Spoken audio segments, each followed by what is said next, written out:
सभी छोटे बड़े श्रोताओं को सुनीता भटनागर का प्यार भरा नमस्कार। ऑडियो स्टोरीज के हमारे चैनल कहानी जगत में आप सभी का स्वागत है। हिंदी कहानियों की श्रृंखला में आइए आज सुनते हैं भालचंद्र जोशी जी द्वारा रचित कहानी चरसा। दफ्तर से निकलकर वह चौड़ी भीड़ भरी सड़क पर आया तो उसका मन खिन्न था। भीड़ से बचकर वह पैदल चलता हुआ सड़क किनारे की इमारतों को अकारण घूरने लगा। सड़क का रास्ता तय करके वह अपने मोहल्ले की गली में दाखिल हुआ। कुछ एक बूढ़े शाम होने से पहले ही ओटलों पर आ बैठे हैं। उसने गर्दन झुकाई और आगे बढ़ गया। अभिजात्य मकानों की एक लंबी कतार के बीच से गुजरते हुए उसने सोचा, आज भी केशव का फोन नहीं आया। हालांकि केशव को उसके दफ्तर का फोन नंबर और घर का पता दोनों मालूम है। केशव इतनी महत्वपूर्ण बात भूल जाए, ऐसा कभी हो नहीं सकता। गांव से चलते हुए उसने केशव से कहा था कि सविता की दादी की मौत की खबर उसे तुरंत करना। कहीं ऐसा तो नहीं कि डोकरी अभी जिंदा हो, उसने सोचा और झुंझला गया। अकारण फिलहाल डोकरी की मौत ही एकमात्र वजह है जो सविता को भोपाल बुला सकती है, वरना तो सविता से मिलने के दूर दूर तक कोई अवसर नहीं है। पिछले 10-12 दिनों में कोई 100 बार सोचकर तय किया गया कि गांव अविलंब जाए, लेकिन हुआ यह है कि हर दफा मन मारकर रह जाना पड़ा। अजीब बेकली थी कि दफ्तर में फोन का बेसब्र इंतजार रहता, फिर दफ्तर से लौटते समय रास्ते भर सोचते हुए घर आता कि जाते ही घर पर टेलीग्राम रखा मिलेगा, लेकिन उसके लिए न दफ्तर में फोन आया और न ही घर पर कोई टेलीग्राम।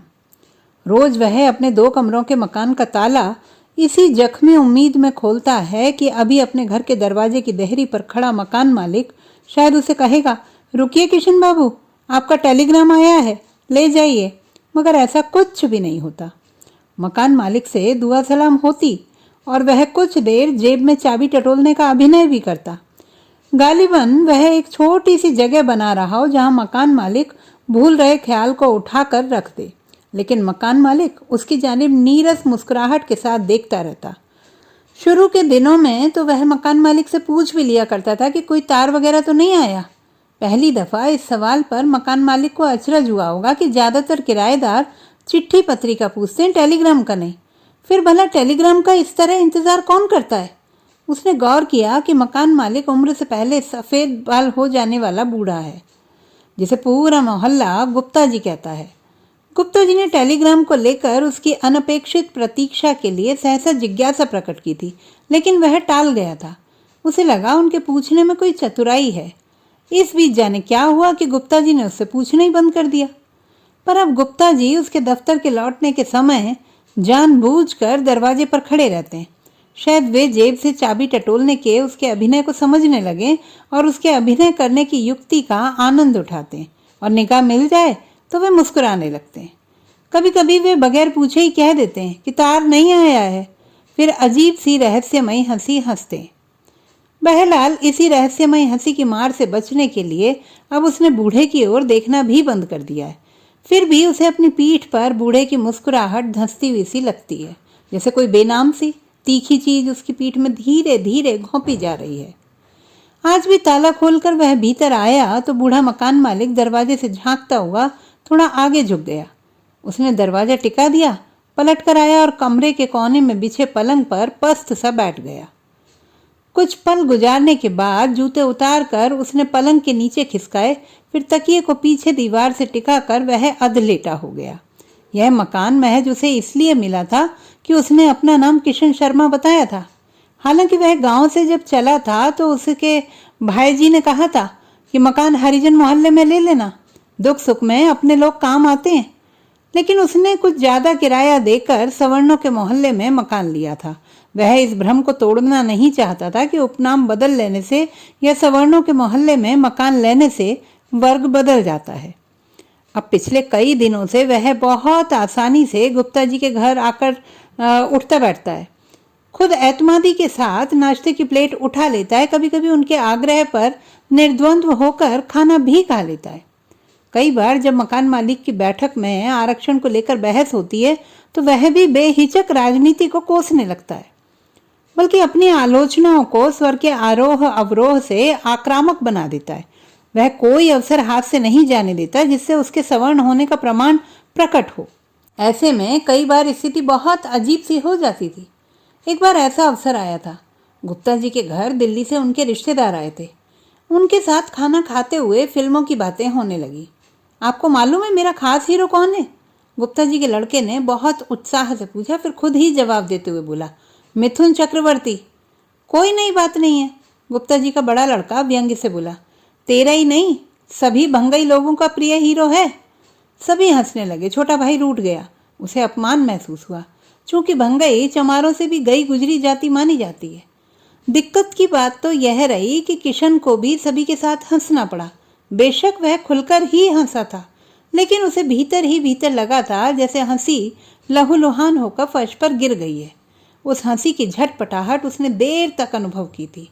अलबत्ता उसने स्थिति की इस विद्रूपता पर कचोट भी अनुभव की थी कि उस हीरो को दूसरे या तीसरे दर्जे का सिद्ध करने के लिए उसे अपनी जाति से जोड़ देना पड़ा था। उसे याद आया कि उस हीरो को गांव में भंगई मोहल्ले के सब लोग दिलो जान से चाहते हैं। आपका प्रिय हीरो कौन सा है? अचानक गुप्ता जी के बड़े लड़के ने पूछा, जो किराने की दुकान चलाता था। वह रोटी का कोर तोड़ते हुए रुक गया था। मिथुन चक्रवर्ती को प्रिय हीरो बताना तो बहुत मूर्खता होती। वह दिलीप कुमार बोलते बोलते रुक गया। उसने सोचा, दिल्ली से आए इन भगवा बनियों के सामने एक मुसलमान हीरो का नाम बोलना ठीक रहेगा? उसने पानी का गिलास उठाकर पानी पिया और अकारण मुस्कुराते हुए बोला था, जितेंद्र। राधेश्याम तो कुछ नहीं बोला, लेकिन दिल्ली से आए रिश्तेदार हंसने लगे थे। उनमें से एक गोरे रंग की मोटी सी महिला बोली, ये तो 54वीं क्लास की पसंद का हीरो है। कहकर उसे क्षण भर देखा, जैसे मन ही मन तौल कर देखा, और फिर बोली, आपको भी पसंद आया तो ये जितेंद्र? उसके स्वर में स्पष्ट रूप से हिकारत थी। उसके लिए या जितेंद्र के लिए या शायद दोनों के लिए। प्रकट में तो वह शालीनता से मुस्कुरा दिया, लेकिन मन ही मन उबल कर रह गया। अब अभिनेताओं में भी वर्ग भेद दाखिल हो गया। सवर्ण जितेंद्र पैसा कमाकर संपन्न हुआ, लेकिन खराब फिल्मों ने उसका वर्ग बदल दिया। अब आदमी कैसे उभरे, कैसे आगे बढ़े? उसे प्रोफेसर मुजमेर की बात याद आई। अब व्यवसाय का ज्वार भाटा ही वर्ग तय करेगा क्या सचमुच? उसने मोटी महिला को देखा, जो अपने दाएं हाथ की सोने की चूड़ियों को बाएं हाथ से पीछे सरकाते हुए उसकी ओर देखते हुए मुस्कुरा रही थी। कुड़ कर रह गया था वह। साली मुटल्ली आई, बड़ी क्लास की बातें करने वाली। कमर पकड़कर हिलाता या इसका घाघरा खंकोरता तो 54वीं तो छोड़ो, 52वीं क्लास के नीचे टपक पड़े और सभी जितेंद्र क्लास के ही गिरते। पूरा एक खीड़ा भर जाता। लेकिन बोला कुछ नहीं, चुपचाप खाना खाता रहा था। अलबत्ता रोटी के कौर को जबड़े के नीचे कुछ ज़्यादा ही ताकत से दबा दिया। एक तलखी थी जो दांतों में उतर आई थी। उस शाम वह खाना खाकर गुप्ता जी के घर से बाहर आया तो उसे लगा था कि उल्टी हो जाएगी, लेकिन वह वापस निकल गया। ऐसे समय उसे भाभी और भाईजी की बात याद आती है। वह अपनी माँ को भाभी और पिताजी को भाईजी कहता है। वह खुद ही क्यों, उसके मोहल्ले में हर कोई अपने माँ बाप को भाभी और भाईजी कहता है। उसने सविता से यह बात एक आध बार कही भी थी कि वह जब से होशियार हुआ है इस बात के लिए ललाता ही रहा है कि वह भी भाभी और भाईजी को मम्मी पापा कह सके। सविता ने उसे चेताया था कि अब तो भूल से भी मत कहना। पूरा मोहल्ला बल्कि पूरा गांव तुम्हारे माँ बाप को मम्मी पापा कहकर चिढ़ाएगा। एक बार चिढ़ावनी पड़ी तो तुम्हारे माँ बाप जिंदगी भर तुम्हें कोसेंगे।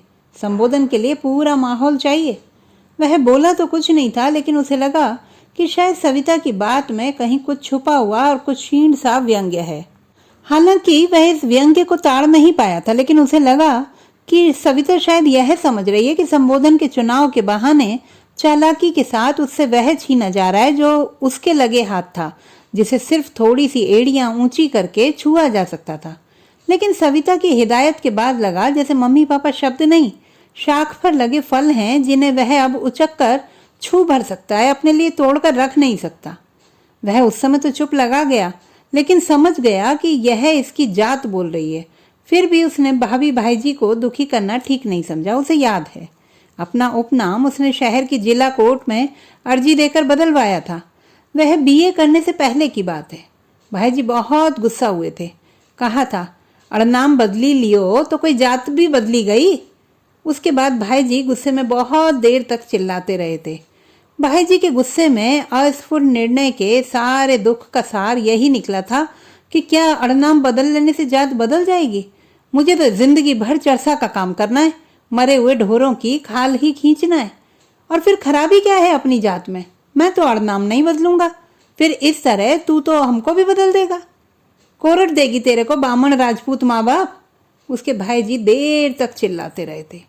फिर आए दिन घर में किचकिच होने लगी थी। इस दाता किच्ची से बचने के लिए तब वह एमए करने भोपाल चला गया था। बीए वह अपने नज़दीक के शहर के कॉलेज से कर चुका था। भोपाल में वह हॉस्टल में निःशुल्क रहता था। बाकी खर्च के लिए उसने कुछ ट्यूशन की और कुछ भाईजी ने कर्जा लेकर पैसा भेजा था। कॉलेज में ही उसकी मुलाकात सविता से हुई थी। वह भी अपने डिप्टी कलेक्टर भाई के घर रहकर एमए कर रही थी, उसी की क्लास में थी। डिप्टी कलेक्टर भाई के बारे में उसे गांव में ही मालूम पड़ गया था। इस तरह वह सविता के बारे में भी जान गया था कि वह उसी के गांव की है। वह पढ़ाई में तेज था। उसके नोट्स पूरी क्लास में ईर्ष्या के कारण थे। प्रोफेसर अक्सर उसकी तारीफ करते थे। इसी से प्रभावित होकर सविता उससे मिल लिया करती थी। अक्सर नोट्स मांग कर ले जाती थी। कभी कैंटीन में मुलाकात हो जाती थी, लेकिन ये मुलाकातें मामूली ही रहीं। एक बार कॉलेज के वार्षिकोत्सव में जब वह दलित पक्ष को लेकर बोला तो उसे प्रथम पुरस्कार मिला। कैंटीन में सविता ने उसे बधाई दी और अचरज प्रकट किया कि वह बावजूद अपर कास्ट होने के लोअर कास्ट के लोगों के प्रति इतना सिंपैथिक एटीट्यूड रखता है। फिर भी दोनों के बीच सिर्फ एक रस्मी किस्म की बौद्धिक घनिष्ठता ही रही। वह तो यूं हुआ कि अगले बरस अंतर विश्वविद्यालयीन वाद विवाद प्रतियोगिता में हिस्सा लेने दोनों रीवा गए। तब उसने मंच पर सविता को दलितों के पक्ष में उनकी सामाजिक स्थिति पर बोलते हुए सुना। सविता उसके बोलने के बाद मंच पर गई थी। तब उसे लगा कि उसके खुद के पास तो महज एक आक्रामक भाषा है जो तर्क के घेरे में कमजोर पड़ती है, लेकिन सविता के बोलने से, उसकी समझ और अध्ययन से वह आतंकित हो गया। उसी शाम वे दोनों एक होटल में खाना खाने गए। सविता के साथ अर्थशास्त्र की जो प्रोफेसर रीवा गई थी, वह होटल में साथ नहीं जा पाई थी, या सविता प्रोफेसर से अनुमति लेकर साथ अकेले गई थी, उसने यह सब नहीं पूछा था। उसने बधाई दी। वह मुस्कुरा दी थी। फिर बोली थी, आपका स्पीच भी अच्छा था, लेकिन आप राजनीतिज्ञों की तरह बोलते हैं। उसने थोड़े अचरज से उसे देखते हुए पूछा। मैं समझा नहीं। दरअसल आपकी स्पीच में राजनीतिज्ञों की जुबान मिली हुई है, इसलिए आपके बोलने में बॉडी लैंग्वेज, जोश, आक्रामकता और उस तरह की नाटकीयता तो खूब रहती है जिस पर ताली पड़े, लेकिन कोई निष्कर्ष निकल सके ऐसी बात नजर नहीं आती है। कहते हुए वह रुक कर उसे देखने लगी। फिर उसके चेहरे पर गुस्से की जगह उत्सुकता टिकी हुई देखकर बोली, हम एक पूरी सोशियोलॉजी को समझे बगैर जो गुस्सा करेंगे वो एक तरफा होगा। लेकिन आज जब पार्टियां, उसने कुछ कहना चाहा, लेकिन उसकी बात काट कर वह तत्काल बोली, आप राजनीति की बात ना करें, इट्स जस्ट रबिश। अधिकांश राजनीतिज्ञ लुच्चे हैं, लफंगे हैं और अपण हैं। अधिकांश पार्टियां बेईमान हैं। ये लोग इतिहास के प्रेत इसीलिए जगाते रहते हैं कि ये डाउन ट्रोडन समाजशास्त्रीय विवेचन या अर्थशास्त्र की ओर न जाए। कहते कहते वह चुप हो गई। वेटर टेबल पर खाना लगाने लगा। तुम्हें बहुत सहानुभूति है इनसे? वह प्रशंसा भाव से उसकी ओर देखते हुए बोला। नहीं, सहानुभूति नहीं, मैं सच को सच की तरह देखना चाहती हूँ। सहानुभूति में उपकार भाव शामिल रहता है।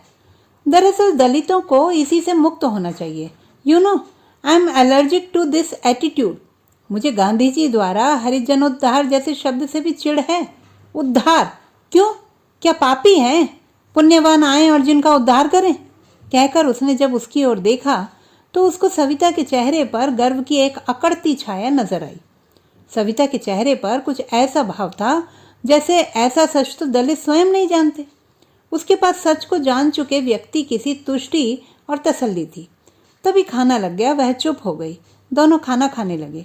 वह सोचने लगा, आज नहीं तो कल इसे मालूम हो जाएगा कि वह उसके गांव का रहने वाला है और कौन है। बहस लगभग खत्म हो चुकी थी। बहस ही नहीं, जैसे सारे प्रश्न ही खत्म हो गए हों। दोनों के दरमियान जैसे एक रुका हुआ और बहुप्रतीक्षित फैसला आ जाने के बाद की खामोशी थी।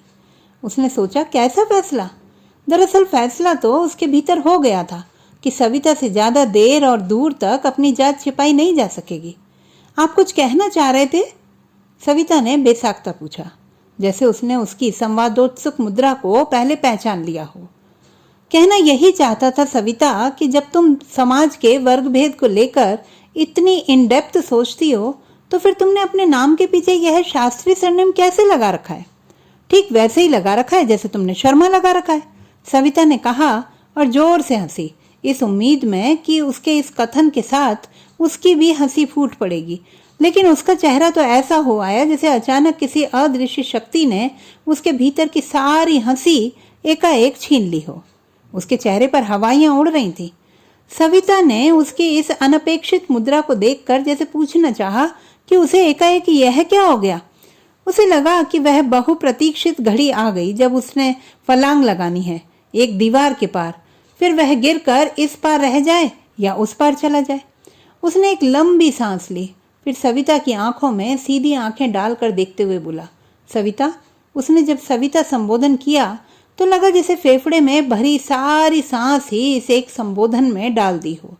फिर आगे बोलने के लिए दूसरी सांस लेते हुए कहा, मैंने अपने नाम के पीछे शर्मा ऐसे ही नहीं लगाया, बल्कि कोर्ट में एफिडेविट देकर लगवाया है। क्या मतलब? सविता की आंखों में अचरज था। ऐसा इसलिए सविता कि भंगई मोहल्ले में पैदा होने से जो सरनेम मुझसे चिपक गया था मैं उससे तंग आ चुका था। उसने मेरा जीना मुहाल कर दिया था, इसलिए मैंने उसे अपने से नोच कर कोर्ट के पास बहते नाले में फेंक दिया। मैं तुम्हारे गांव के मंगत भंगई का लड़का किसन्या हूँ। कहते कहते उसके स्वर की तलखी धीरे धीरे मुलायम होकर दुख के पास ठहर गई। इस बीच छोटे छोटे पलों में एक घमासान गुजर गया। आकाश को छूता एक बवंडर निकल गया और वे दोनों उसके गुजर चुकने के बाद के सन्नाटे में बैठे हैं, धूल और मिट्टी से सने। सुनो कृष्णा, संभवतः वह पहली बार उसका नाम लेकर बोली, तुम अपने पुराने सरनेम के साथ या यूं कहें अपनी ओरिजिनल आइडेंटिटी के साथ प्रतिष्ठा हासिल करो। बार बार वही जाकर पहचान क्यों तलाश करने लगते हो जो इन सारी स्थितियों के लिए जिम्मेदार हैं? कहकर वह कुछ पल रुकी और उसकी ओर देखने लगी थी। फिर सविता ने अपना हाथ बढ़ाकर उसके हाथ पर रख दिया और बहुत कोमल स्वर में बोली, यह छल है, मेरे साथ नहीं, खुद अपने साथ भी। कम से कम तुम्हें तो ऐसी इच्छाओं और महत्वाकांक्षाओं का शिकार नहीं बनना चाहिए। वह कुछ नहीं बोला था। खाना वह समाप्त कर चुका था और पेपर नैपकिन से हाथ पोंछ रहा था। वह पहले ही खाना खत्म करके कुर्सी से टेक लगाए उसे देख रही थी। कुछ देर तक वह सोचती रही और फिर इतना बोली, खैर छोड़ो।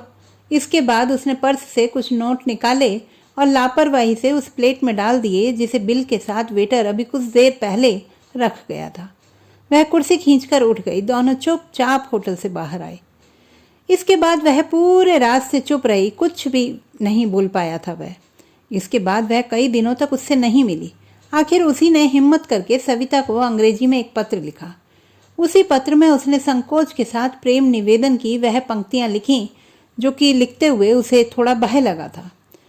अपने भय को सांत्वना देने के लिए उसने पत्र में यह भी जोड़ दिया कि कोई भूल या गलती हुई हो तो क्षमा चाहता हूँ। बहुत दिनों तक वह पत्र के जवाब का इंतजार करता रहा। कोई जवाब नहीं आया। क्लास में भी कोई बात नहीं हो पाई। खुद उसकी बात करने की हिम्मत नहीं हुई थी। आखिरकार एक दिन वह कैंटीन में आई और उसे एक लिफाफा थमा कर चली गई। उसने जल्दी से लिफाफा खोला। लिखा था, पत्र पढ़कर अच्छा लगा, लेकिन यह बात खुद भी कह सकते थे और गलती तो कोई पत्र में है ही नहीं। ग्रामर की कुछ एक गलतियां हैं, अगली बार ठीक कर लेना। अपने स्वभाव के चलते पहले तो उसे यह बात थोड़ी बुरी लगी कि पत्र में ग्रामर की गलतियों का उल्लेख किया गया, लेकिन अगली मुलाकात के बाद यह दुख जाता रहा। इसके बाद मुलाकातें बढ़ती चली गईं। एमए करके वह घर वापस आ गया था। सविता भी गांव वापस आ गई थी। फिर गांव में भी मुलाकातें होने लगी। केशव को तो उसने पहले ही बता दिया था। केशव की याद आते ही जैसे वह अतीत से बाहर आ गया। केशव ने तार क्यों नहीं भेजा? गांव में केशव उसका सबसे करीबी दोस्त है। गांव में वही दोस्त बचा है, शेष तो इधर उधर नौकरी की तलाश में निकल गए हैं। केशव नाम गांव के स्कूल के गुरुजी ने रखा था, लेकिन वह नाम घर और मोहल्ले में कोई नहीं बोल पाया। इसलिए जैसा कि आमतौर पर होता है, नाम को जुबान पर आसानी से चढ़ाने के लिए केशव से केसु और केसिया कर दिया गया। लेकिन वह हमेशा उसे केशव नाम से पुकारता है। उसका बिगड़ा नाम उसने कम ही पुकारा। इस तरह उसने यह जता दिया कि उसे भी किशन कहकर बुलाया जाए। किसन्या या किस्नू उसे पसंद नहीं है। अब बहुत कम लोग उसे केशव के नाम से पुकारते हैं। केशव की याद आते ही उसे फिर याद आया कि केशव ने उसे खबर क्यों नहीं दी। वह उठा और कमीज उतार कर कुर्सी पर डाल दी। एक डांवाडोल मेज पर रखे गैस चूल्हे पर उसने चाय बनाई और प्याला लेकर बंद खिड़की के सामने बैठ गया। खिड़की उसने जानबूझकर नहीं खोली। खिड़की खुलते ही उसे गली से गुजरते हुए किसी न किसी व्यक्ति से निरर्थक बातचीत में शामिल होना पड़ेगा। उसने चाय का घूंट गले से नीचे उतारा तो जैसे घूंट का सहारा लेकर वह उदासी के इस ठंडेपन से बच निकला। इसका मतलब है कि डोकरी अभी जिंदा है। गांव से चलते हुए उसने केशव से कह दिया था कि सविता की दादी के मरने की खबर उसे तुरंत करना, फोन करना, तार भेजना, दोनों माध्यम से। सविता की बीमार दादी को देखने और मिलने के लिए वह उसके घर चाहकर भी नहीं जा पाया था। एक बूढ़ी बीमार औरत से मिलने या हालचाल जानने के लिए गांव की औरतें चली जाती हैं, बूढ़े मर्द जाते हैं। उसकी उम्र के युवकों की वहां एक बार की उपस्थिति भी थोड़ा खलने वाली बात थी। खासकर उसकी जाति के लोग तो नहीं जाते। सविता के छोटे भाई से उसकी मामूली सी जान पहचान है, जो किसी गली के कोने पर मिलने पर कब आए, कब तक हो से आगे नहीं जाती थी। इस तिनके के बराबर दोस्ती के सहारे उस घर कैसे जाया जा सकता है। वह प्याले को मेज पर रख कर मेज का कोना खुरचने लगा। फिर उसे लगा कि यह आदत उसे सविता से मिली है। वह भी बात करते हुए इसी तरह गोबर लिपी हुई दीवार को लकड़ी के टुकड़े से खुरचती रहती है। उसके जाने के बाद केशव की माँ देर तक बड़बड़ाती रहती है कि इतनी मेहनत से उसने दीवार लीप कर तैयार की थी और ये छोरी खुरच कर चली गई।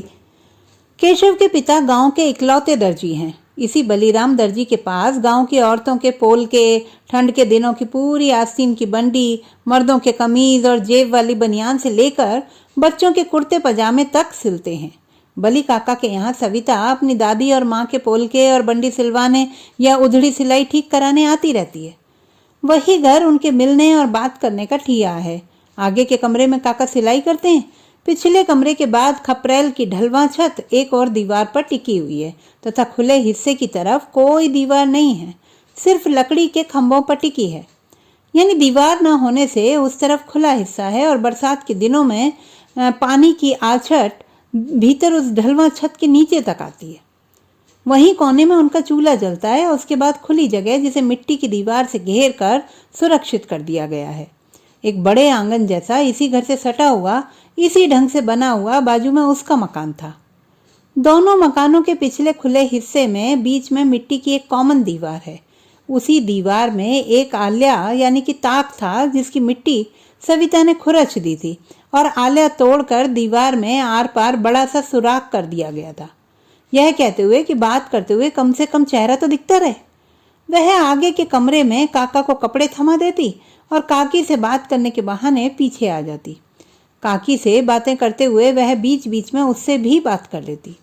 वह दीवार के दूसरी तरफ खड़ा रहता और फिर कुछ देर तक वह काकी सिर्फ चूल्हा फूंकते रह जाती और बहुत स्वाभाविक ढंग से बातचीत उसकी और सविता के बीच होने लगती और काकी को पता भी नहीं लगता कि स्वाभाविकता बहुत श्रम से पैदा हुई है और वह अनजाने में नहीं बल्कि यत्न पूर्वक वार्तालाप से बाहर कर दी गई है।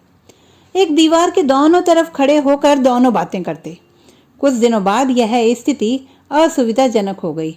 बावजूद आल्या तोड़ देने से यह मुश्किल आसान हुई बरसात में, जब दीवार का कुछ हिस्सा गिर पड़ा। दीवार फिर से बनाने के लिए पीली पांढर मिट्टी की जरूरत थी। काकी ने कई बार कोशिश की कि गांव के बाहर आम बैड़ी से मिट्टी ले आए, लेकिन केशव ने हर बार यह कहकर रोक दिया कि मैं ले आऊंगा, लेकिन वह खुद कभी लाया नहीं, माँ को लाने नहीं दिया। बस इसी नाटी दीवार पर सविता कोहनियाँ टिकाए बात करती है या फिर कभी कभी मौज में आकर उछल कर दीवार पर बैठ भी जाती है। हालांकि इस दीवार के टूटने के बाद उसका घर नंगा हो गया था। इस सुविधा के बावजूद कि दोनों अब बहुत करीब खड़े होकर एक दूसरे को देखते हुए बातें कर सकते हैं, उसे यह संकोच और शर्म बनी रहती थी कि वह उसके घर की असलियत देख रही है। पिछवाड़े बांस पर फटी हुई गोदड़ियां टंगी रहती। कभी कभी गोदड़ियों को धोकर बांस पर डाल दिया जाता था, जिनमें से पानी टपकता रहता और तेज दुर्गंध खुले पिछवाड़े में फैलती रहती। उसको लगता जैसे उसका बाप मरे हुए जानवरों की खाल खींच कर लाया है। वह चमार कुंड में डालने के बजाय घर लाकर बांस पर लटका दी है, जिसमें से पानी टपक रहा है और दुर्गंध चारों तरफ न फैलकर खास उस दीवार की तरफ फैलती है जहां वह खड़ा होकर सविता से बातें करता है। मरे हुए जानवर की खाल सी उन गीली गुदड़ियों की दुर्गंध सचमुच इतनी तेज रहती थी कि जिसे दबाने में सविता पर छिड़का हुआ वह आयातित परफ्यूम भी नाकाम रहता, जो निश्चित ही उसका डिप्टी कलेक्टर भाई भेजता है। उसको तो संदेह है कि वह परफ्यूम का इस्तेमाल इसी दुर्गंध के कारण करती है। उससे मिलने यहाँ आती तब विशेष रूप से परफ्यूम स्प्रे करके आती है, वरना और मौकों पर परफ्यूम इस्तेमाल क्यों नहीं करती। यह बात अलादी है कि उसने खुद से कभी यह नहीं पूछा कि इस गांव में और किस अवसर पर वह सविता के साथ था। वह मरे हुए जानवरों की खाल खींचने की छुरी भी सविता के आने पर भीतर कमरे में रखा था, लेकिन इस संपूर्ण दृश्य के स्क्रीन पर कोई एक सुराख हो तो वह थेगला लगा दे। यहाँ तो अनगिनत सुराख हैं। छोटे भाई बहन जो पिछवाड़े का दरवाजा खोलकर दूसरी ओर के खलिहानों की तरफ टट्टी बैठने नहीं जा पाते हैं, वे पिछवाड़े के इसी हिस्से में टट्टी बैठ लेते हैं। जैसे भाभी घर का सारा काम निपटाने के बाद टीन के पुराने डिब्बे से बने खापरे से निकाल कर फेंक आती है। ऐसी स्थितियां रोज बनती हैं। कभी रात को बच्चा अंधेरे में डर के कारण बाहर खलिहानों की तरफ नहीं जाता, कभी सबसे छोटा भाई जोर से टट्टी लगने पर जल्दी में वहीं बैठ जाता है। काम में व्यस्त भाभी इतना भर करती कि गू के इन ढेरों पर, जिसे झल्लाहट में वह कुइड़ा कहती है, राख डाल देती है। हालांकि राख डाल देने से टट्टी साफ दिखाई नहीं देती, लेकिन राख डालने की इस लोकप्रिय विधि को गांव में हर कोई जानता है। राख के ऐसे कूड़े को देखकर कोई भी बेहिचक कह सकता है कि इसके नीचे गू का ढेर है। सविता के आने की संभावना पर वह इन कूड़ों पर घर में रखी बांस की टोपलियां औंधी रख देता। कई बार कूड़ों की संख्या ज्यादा होती तो वह भाभी की आंख बचाकर खापरे से गू के कूड़े साफ करके पीछे फेंक आता। भाभी देख लेती तो निश्चय ही उसे अचरज होता कि उसे यह सब करने की क्या जरूरत है, किस बात की चिंता है और किस बात की लाज, और किससे। फिर क्या बताता वह। दीवार से टिककर वह सविता से बात करता, तब भी उसे हमेशा इस बात का अंदेशा रहता कि सविता दीवार के पार या औंधी पड़ी टोपलियों को ना देख ले, जो कि नामुमकिन था। लेकिन ऐसा अवसर एक बार भी नहीं आया कि उसने इस औंधी पड़ी टोपलियों के बारे में कुछ पूछा हो। वह बात करते हुए जरूर इस चिंता में रहता कि सविता बस अब अचरज प्रकट करके पूछने ही वाली है। उसका आधा ध्यान सविता पर रहता तो आधा ध्यान टोपलियों के नीचे गू के कुइड़ों पर। इसी भटकाव में वह कई बार सविता की ड्रेस या बुंदे या चूड़ियों की तारीफ करना भूल जाता। जब वह खुद कहकर इस तरफ ध्यान आकर्षित करती तो वह शर्मिंदा हो जाता और जरूरत से ज्यादा तारीफ पर उतावला हो जाता। शुरू में तो वह सविता के आने से पहले ही पिछवाड़े में पड़ी ऐसी तमाम आपत्तिजनक और शर्म देने वाली चीजें और सामान हटा दिया करता था, लेकिन ऐसा वह बार बार नहीं कर पाया। फिर उसने भाभी के लुगड़े का पर्दा बनाकर दीवार के पास टांग दिया, जिसे हटाकर वह तो दीवार के पास आ जाता, लेकिन सविता पर्दे के पार नहीं देख पाती है। अलबत्ता केशव को यह नागवार गुजरा था। उसने कहा भी कि अकेले इस दीवार के गिरने से काम नहीं चलेगा। एक दीवार जो तेरे भीतर है, जिसे इस लुगड़े के पर्दे से ढांक रहा है ना, गिरनी चाहिए। बात सच थी, इसलिए आसानी से अमल में नहीं लाई जा सकती थी। वह टाल गया। अब होता यह है कि दीवार के दूसरी तरफ सविता, इस तरफ वह खुद और उसके पीछे पर्दा। लेकिन मिलने का यह अवसर कभी कभार ही आता था। अब कोई रोज रोज तो सविता की माँ या दादी पोलके या बंडी सिलवाते नहीं थे। पोलके या बंडी की सिलाई उधड़ती भी कम ही थी। जो उधड़ती उसमें भी सविता का कौशल शामिल रहता था। इसी बीच उसकी नौकरी लग गई। नौकरी यानी कृषि विभाग में मामूली सी क्लर्की। घर में तो ऐसी खुशी समाई कि उसे भाभी भाईजी की इस खुशी की रक्षा के लिए ही नौकरी पर जाना जरूरी लगा। फिर नौकरी के लिए कोई ज्यादा दूर भी नहीं जाना था। गांव से मुश्किल से 4 घंटे की यात्रा थी। सविता की स्मृतियां, थोड़ा सा सामान और कपड़े लत्ते एक पुराने बैग में भरकर वह शहर आ गया। शहर आने से पहले वह सविता को मिला था। वह दीवार के दूसरी तरफ खड़ी चुपचाप अपने हेयर क्लिप से गोबर लिपि दीवार को खुरच रही थी। वह उदास थी। उसने उसे समझाया कि वह कोई ज्यादा दूर नहीं जा रहा है, अक्सर गांव आता रहेगा। सविता ने चुपचाप गर्दन हिलाई। फिर वह धीरे धीरे बोलने लगी। तब उसे मालूम हुआ कि सविता की उदासी की वजह सिर्फ उसका शहर जाना ही नहीं है। वह इसलिए भी उदास है कि उसकी दादी बीमार है और उसे बीमार दादी को छोड़कर भाई के पास भोपाल जाना है। पीएससी की तैयारी के लिए कोचिंग क्लास में एडमिशन ले लिया है। उसकी जाने की इच्छा बिल्कुल नहीं थी, लेकिन परिवार का और खासकर डिप्टी कलेक्टर भाई का दबाव था। उसे जाना पड़ेगा। वह जाने की बात पर फिर उदास हो गई। उसे अचरज हुआ। 80 बरस की बीमार स्त्री से इतना मोह माया कि रोने की हद तक उदास है। उसके शहर जाने की या उसके दूर जाने के दुख को भी इस दुख ने पीछे धकेल दिया है। उसका अचरज भी स्वाभाविक था। गांव के इस उम्र के बीमार का लोग इलाज तक नहीं कराते, उनके हाथों दान पुण्य शुरू करा देते हैं। गांव में इस उम्र के बीमार व्यक्ति का उपचार पैसों का अपव्यय माना जाता है। ऐसे बीमार के लिए कोई दुखी नहीं होता है। गरीब हुआ तो चिंतित हो जाएगा कि 13वीं की पंगत के लिए पैसों का इंतजाम करना है, और संपन्न हुआ तो खुश हो जाता है कि पूरे गांव को जिमा कर धाक जमाने का अवसर आया। फिर भी उसने अपना अचरज प्रकट नहीं किया। सविता ही बताने लगी थी कि उसे सबसे ज्यादा लाड़ प्यार दादी से ही मिला है। यूं समझो कि माँ ने नहीं, दादी ने पाल पोस कर बड़ा किया है। फिर वह दादी के बारे में बोलती रही, बताती रही, और वह कुड़ता रहा। कल उसे शहर जाना है और ये दादी पुराण लेकर बैठी हुई है। उसे दादी से ईर्ष्या होने लगी। ऐसे नाजुक समय में यह बीमार बुढ़िया उनके बीच आ गई थी। उसकी खिन्नता से बेखबर वह फिर दीवार खुरचने लगी थी। शहर लौटते समय उसने बस स्टैंड पर केशव से कहा था कि सविता की दादी के मरने की खबर उसे तुरंत करना। दादी के मरते ही वह भोपाल से हर हालत में वापस आएगी। शहर लौटते समय उसने बस स्टैंड पर केशव से कहा था कि सविता की दादी के मरने की खबर उसे तुरंत करना। दादी के मरते ही वह भोपाल से हर हालत में वापस आएगी। वह इस बार बात का कोई हल निकाल लेना चाहता है। सविता वापस भोपाल चली गई तो मुश्किल हो जाएगी, और दीवार फिर ऊंची मत बनाना। वह गांव से इतनी दूर नहीं जा रहा है कि दीवार फिर से ऊंची कर देने का कारण समझ में आने लगे। ऐसा कहकर वो हंसने लगा। वह जानता था कि उसके सविता से मिलने जुलने को लेकर केशव कोई खास खुश नहीं है। हालांकि केशव ने कभी अपना कोई ऐतराज जाहिर नहीं किया, लेकिन वह उसकी चुप्पी में छुपा ऐतराज समझता है। वह कभी भी इस चर्चा को गंभीरता की ओर जाने नहीं देता। उसे मालूम है कि गंभीरता के रास्ते में केशव को अपने ऐतराज जाहिर करने के ज्यादा अवसर हैं।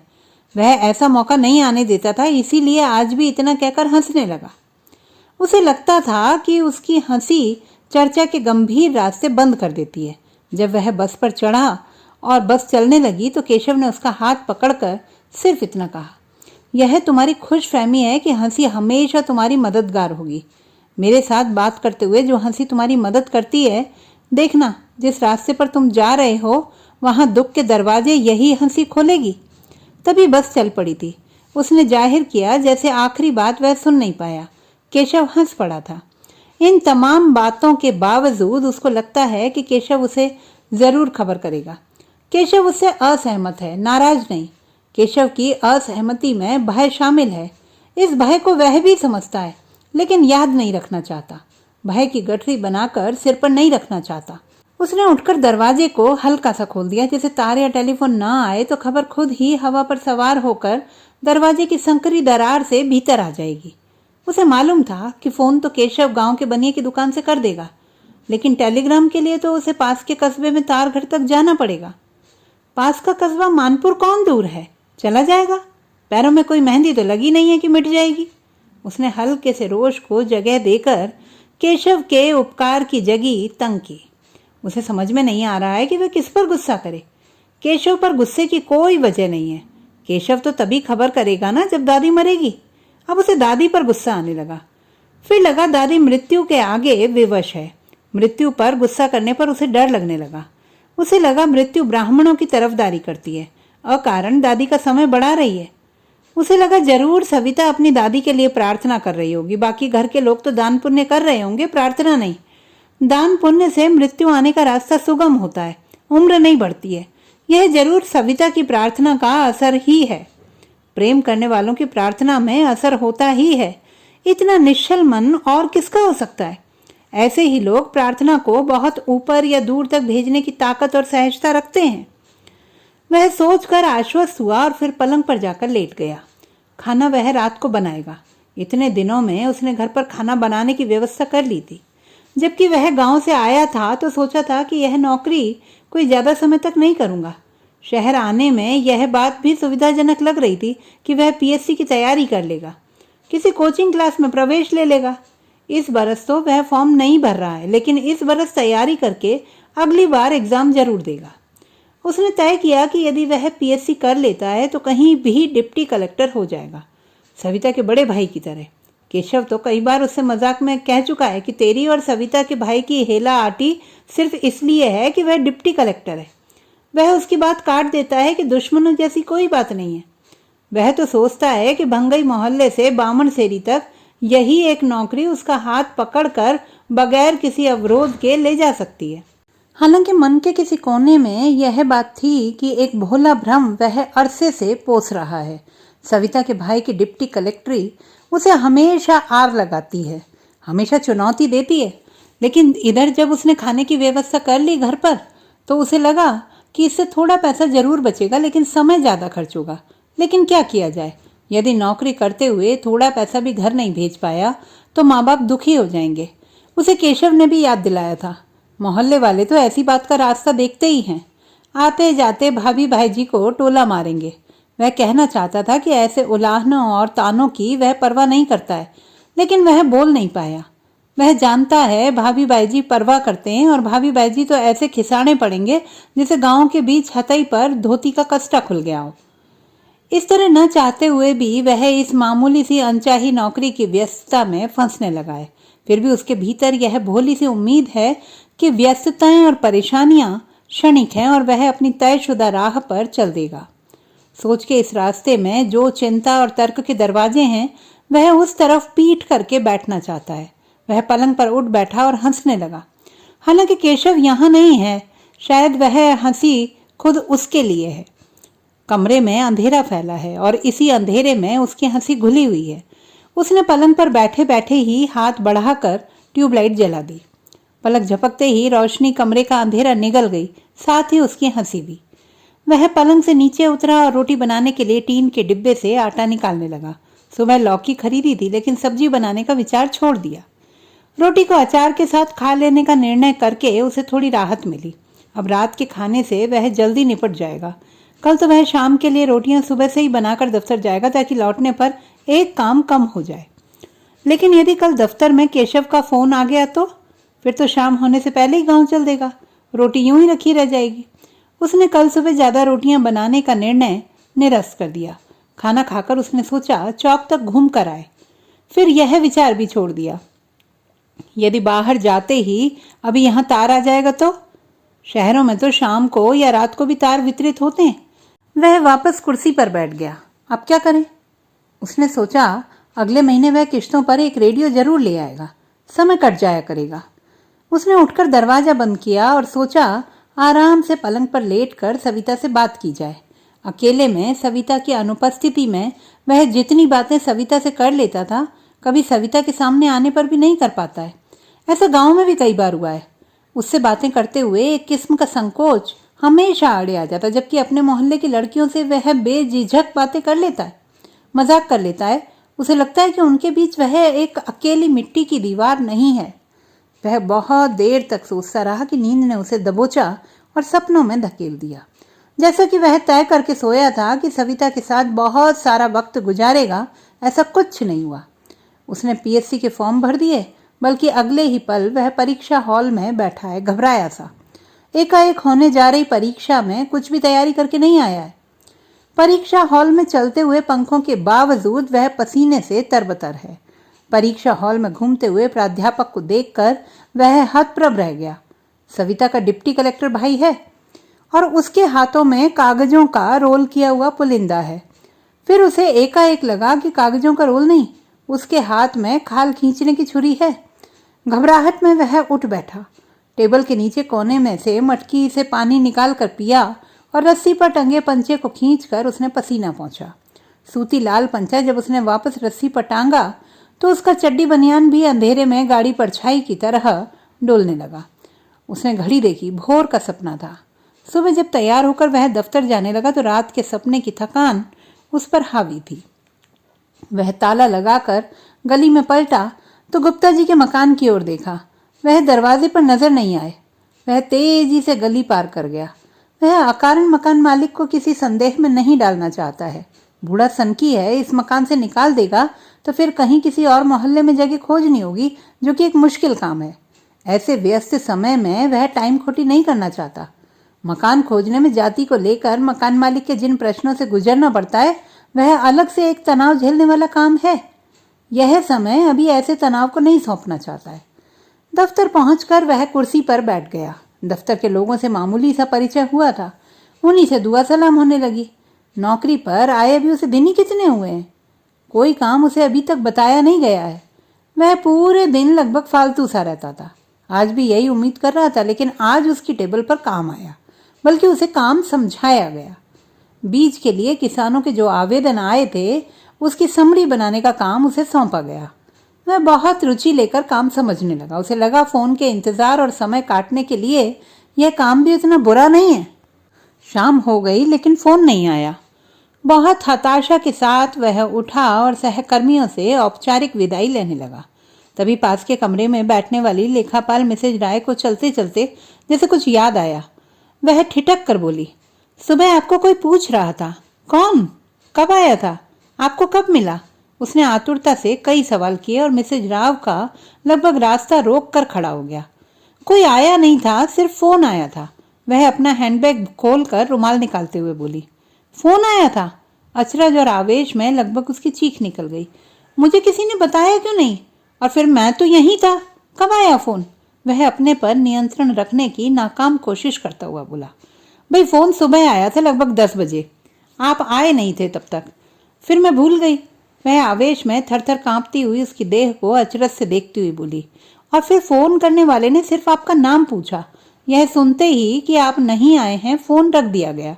मिसेज राव ने सफाई सी दी। थारी गार खोदूं, तुक सपाटो आओ, थारी माए का बेड़ी पर बांदरा ले जाए रांड। वह गुस्से में मन ही मन अपने गांव की ओर, खासकर अपने मोहल्ले की झगड़ालू औरतों की भांति गालियां देने लगा। फिर कुर्ते का लपते हुए छुट्टी की अर्जी लिखकर दी और घर की ओर चल दिया। गुस्सा केशव पर भी कम नहीं आ रहा है।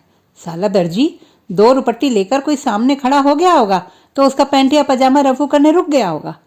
मेरी तैमल को, मेरी धीरज को साला 2 रुपए की सिलाई करने के वास्ते उधेड़ कर रख देगा।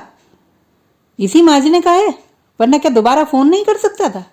गुस्से का रेला केशव की तरफ रलकने लगा। सुबह फोन मिल जाता तो छुट्टी लेकर उसी समय गांव चल देता। अब यदि घर जाकर बैग तैयार करके बस स्टैंड जाऊंगा, तब तक आखिरी बस भी निकल चुकी होगी। फिर भी वह तेज तेज कदमों से लगभग दौड़ते हुए घर पहुंचा। ताला खोलकर घर में दाखिल हुआ ही था कि मकान मालिक पुकार लगाता हुआ आया, तुम्हारा तार आया है। वह बैग तलाश करके अपने कपड़े उसमें रखने ही वाला था कि तार का नाम सुनकर ठिठक गया। अब उसे पक्का यकीन हो गया कि बात वही है। सुबह भी फोन निश्चय ही केशव ने किया होगा, और कोई तो तार करने से रहा। और किस बात के लिए? नाते रिश्तेदारों में तो मरने के बाद तार करने की सजगता और आधुनिकता आई नहीं है। और फिर खबर करेंगे भी तो वहीं गांव में करेंगे, यहाँ कोई खबर नहीं करेगा। अंशु ने फोन के बावजूद उसकी खुशी के पंख कटे नहीं थे। वह पलट कर दरवाजे तक आ गया। उसने देखा मकान मालिक के चेहरे पर आज कोई मुस्कान नहीं है। तुम्हारा तार है, कोई मर गया है, कहते हुए बूढ़ा इसी उम्मीद में खड़ा रह गया कि अभी इस रो देने वाले लड़के को सांत्वना और बुजुर्ग दिलासे की जरूरत पड़ेगी। हाथ में तार लेने के बाद उसने तार पढ़ा। शी इज नो मोर, बस इतना लिखा था, जो उसके लिए पर्याप्त है। न चाहते हुए भी उसके रोम रोम से प्रसन्नता के फव्वारे फूटना चाहते हैं, जिसे वह जबरन दबा रहा है। और इस नाकाम कोशिश में खुशी रिस रिस कर उसकी आंखों से बाहर आ रही है। चेहरे पर खुशी दबाने के बावजूद मुस्कान बार बार फिसल कर चेहरे पर फैल रही है। बूढ़ा अचरज से उसे देख रहा है।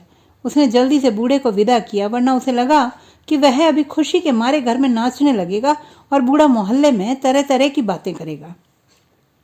उसने जल्दी जल्दी कपड़े समेटे और बैग तैयार करके बस स्टैंड तक लगभग दौड़ता चला आया।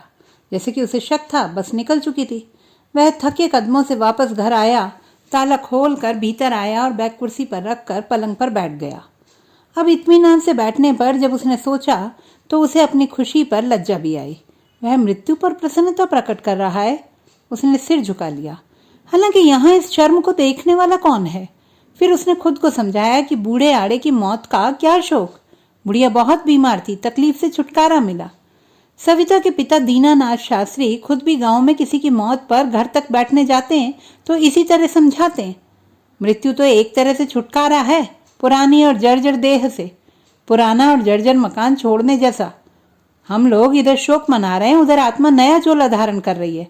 आत्मा पुराना चोला छोड़कर नया चोला धारण करती है। यह तो जैसे कायांतरण है, तुम व्यर्थ शोक मना रहे हो। आत्मा को देह छोड़ते हुए कोई शोक नहीं था। इतनी उम्र तो नसीब वालों को मिलती है। ईश्वर का आभार मानो। भरा पूरा परिवार, नाती पोते छोड़कर गया जाने वाला, वगैरह वगैरह, जाने कितनी बातें होती हैं समझाने के लिए। बामणदाजी दीनानाथ शास्त्री तो इसके सिद्धहस्त हैं। हालांकि गिने चुने घर हैं जहां बामणदाजी जाते हैं। कुछ एक अहीरों के और कुछ एक राजपूतों के घर जाते हैं। बाकी छोटी जात के किसानों के घर इस तरह गमी में या कथा पूजा के लिए उनका बेटा हरि प्रसाद जाता है। चमार टोले और भंगई मोहल्ले की तरफ तो मुंह करके बामणदाजी पानी भी नहीं पीते। भंगई लोगों का तो खैर अलग से पंडित है, लेकिन चमार टोले में भी बामणदाजी अपने लड़के को पूजा पाठ के लिए नहीं भेजते। चमार अपने आप को भंगई से ऊपर समझते हैं, इसलिए वे भंगई लोगों के पंडित को नहीं बुलाते। चमार टोले में बामणदाजी के छोटे भाई, जो कुछ एक साल पहले ही बामणदाजी से जमीन जायदाद में हिस्सा लेकर अलग हो गए थे, पूजा पाठ के लिए आते हैं। लेकिन ऐसा भी नहीं है कि वे कोई चमारों को अपने सामने पाठ पर बैठकर पूजा करने देते हैं या कराते हैं। पहले किसी सवर्ण मजदूर को भेजकर एक कमरे को गोबर से लिपवाते हैं, फिर दूर एक कोने में चमार दंपति नहा धोकर बैठ जाता है। चमार दंपति अपने सामने पलास के पत्तों का दोना रख लेता है और तांबे के एक लोटे में पानी और पूजा का सामान। दूर दूसरे कोने में बामणदाजी के छोटे भाई पंडित सिरजू महाराज बैठते हैं। वे साथ में अपने छोटे बेटे को लाते हैं, जो ठीक उनके सामने बैठकर पूजा की विधि पूरी करता है। यानी परात में रखे गणेश जी पर जल चढ़ाना हो या कुमकुम चावल चढ़ाना हो, चमार दंपत्ति की ओर से सिरजू महाराज का बेटा जल चढ़ाता है या कुमकुम चावल चढ़ाता है। दूर कोने में बैठे चमार दंपत्ति हाथ जोड़ लेते या फिर अपने सामने दोने में जल चढ़ाने की विधि दोहराते। चमार दंपत्ति ना तो महाराज जी को छू सकता है, ना ही पास में फटक सकता है। पूजा में जो सिक्कों की चढ़ोतरी रहती है उसे भी सिरजू महाराज अलग रखते और गंगा जल से धोकर ही घर लाते। इस तरह चमार दंपत्ति की इस पूजा की विधि में सिर्फ दर्शक की सी उपस्थिति रहती है, या फिर दूर कोने में बैठकर सिरजू महाराज के लड़के द्वारा की जा रही पूजा विधि को सामने रखे दोने में दोहराते रहने का ही काम करते रहते। वे इसी में प्रसन्न रहते हैं, वे इसी को पूजा पाठ मानते हैं। नहीं तो भगवान को छू कर पूजा कर पाते हैं, ना ही पंडित को छूना तो दूर, उनके सामने भी नहीं बैठ सकते।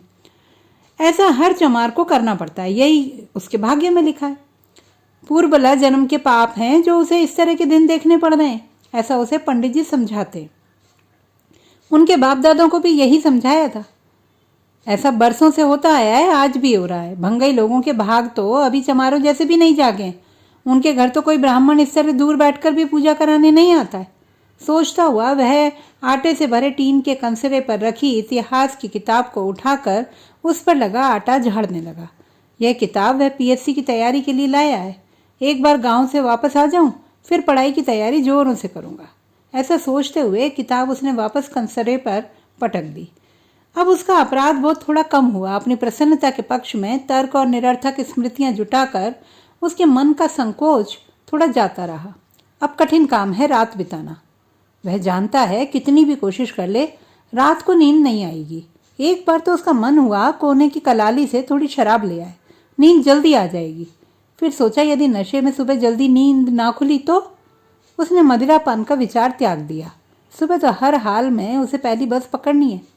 उसे खुद याद नहीं रहा कि रात कितनी देर तक वह कमरे के चक्कर काटता रहा, फिर सोया। सुबह नींद बस के जाने से काफी पहले खुली। तैयार होकर वह बस स्टैंड पहुंचा तो देखा बस अब उसकी आंखों के सामने है। इतनी सुबह भी बस स्टैंड पर दुकानें खुल गई हैं, खासकर चाय की दुकानें। अलसाए और उनींदे से मैले कुचैले लड़के चाय के भगोने धो रहे हैं। कोने की गैस भट्टी पर सफेद बालों वाला बूढ़ा चाय उबाल रहा है। दो कुत्ते पास ही मंडरा रहे हैं। एक सफेद कुर्ता पजामा वाला आदमी छीट के कपड़ों का झोला बैग टांगे बेंच पर बैठा चाय की चुस्कियां ले रहा है। एक किसान ढीली सी पगड़ी बांधे बूढ़े को भट्टी पर चाय का पतीला हिलाते हुए देख रहा है। वह शायद चाय पी चुका है, तभी बस ने हॉर्न दिया। सुबह की खामोशी में हॉर्न इतनी तेज आवाज में बजा कि अलसाया सा कुत्ता और ढीली पगड़ी वाला किसान एक साथ चौंक गए। किसान धीरे से उठ खड़ा हुआ। जिस समय वह गांव जाने वाली सड़क पर बस से उतरा तो मुश्किल से 10 बजे थे। बस चली गई तब उसने गांव जाने वाली सड़क पर नजर डाली। दूर एक बैलगाड़ी जा रही है। बस से इस जगह उतरने वाला वह अकेला था। चुपचाप रास्ते पर उतर गया। थोड़ी दूर जाने पर देखा आम के पेड़ के नीचे चरवाहे ताश खेल रहे हैं। वह ठिठक कर देखने लगा। वे खेल में मस्त हैं। उसने देखा पैसे किसी के पास नहीं है। वे लोग बगैर पैसे के ताश खेल रहे हैं। वह तुरंत आगे बढ़ गया। अभी आप सुन रहे थे कहानी चरसा का प्रथम भाग। आगे की कहानी जानने के लिए इसका दूसरा भाग सुनना ना भूलें।